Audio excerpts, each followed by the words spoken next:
one of the things when you talk with church leaders of fast-growing churches, they reject the reach and keep dichotomy. They reject this idea of deep and wide. They aren't caught in this idea of like, we're just trying to get a whole bunch of people here, or the like, I'm just about growing disciples.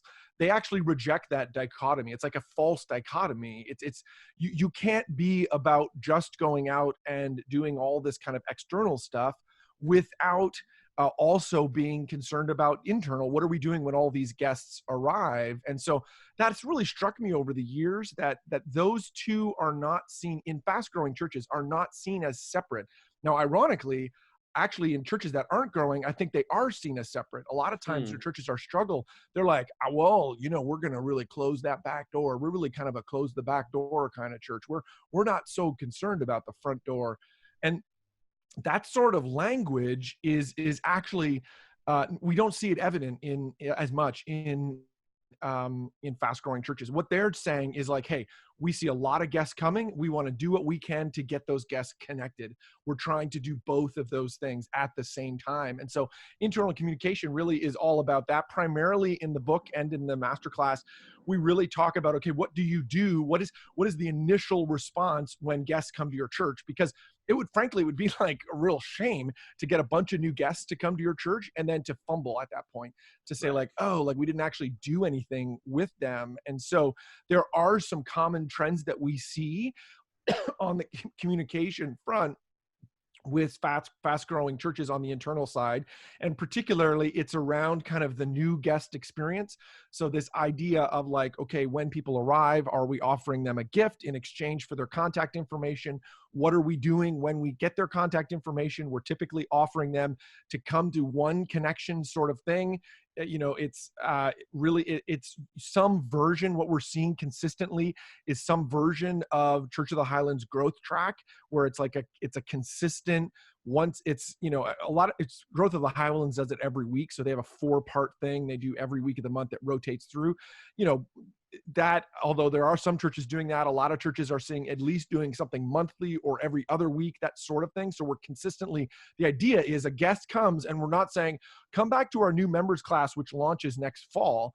It's saying, hey, next Sunday or 2 weeks from now, we've got this new here class that we would love to get you plugged in. And that is your best next step. And then we're going to send you a postcard. We're going to send you an email. Maybe we're going to call you. Maybe we're going to send someone over to your house with a cake. And all of those things point towards come to this next step, this one single next step.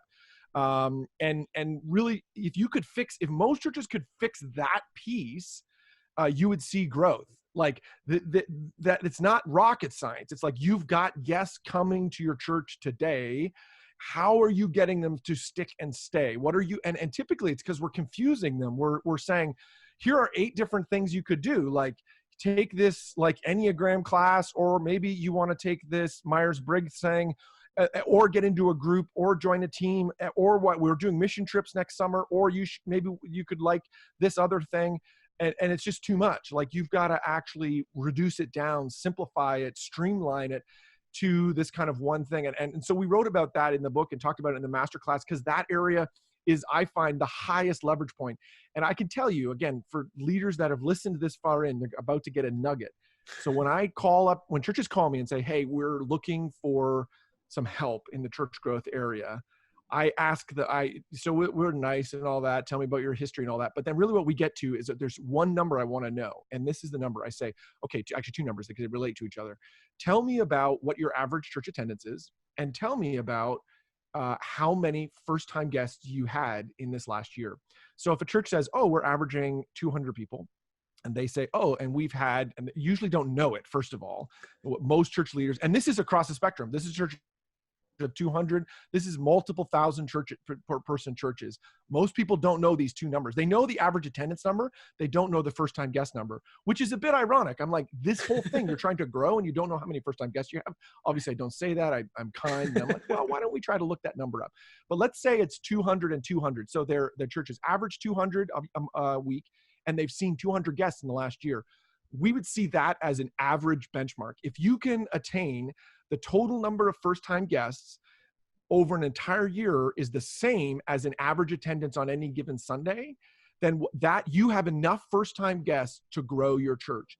If you're ahead of that number, then you've got some sort of communication problem and you're not getting them streamlined in. You're not if you're not growing.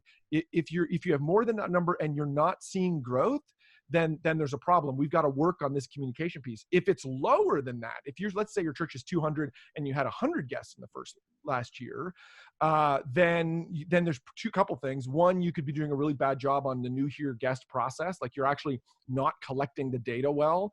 And so then I would drill into that and try to figure out, okay, what's going on? And a lot of times there's problems there. It's like, well, we don't really have a process. We don't really tell people what to do.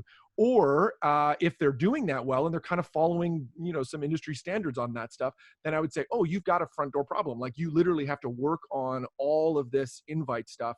And then what can we do from there? And so that's a critical piece of the puzzle. And really it points, even just understanding that number for people who are listening in, if you understood those two numbers, that would give you a pathway to understand what should we be working on next? What area should we be concentrating on?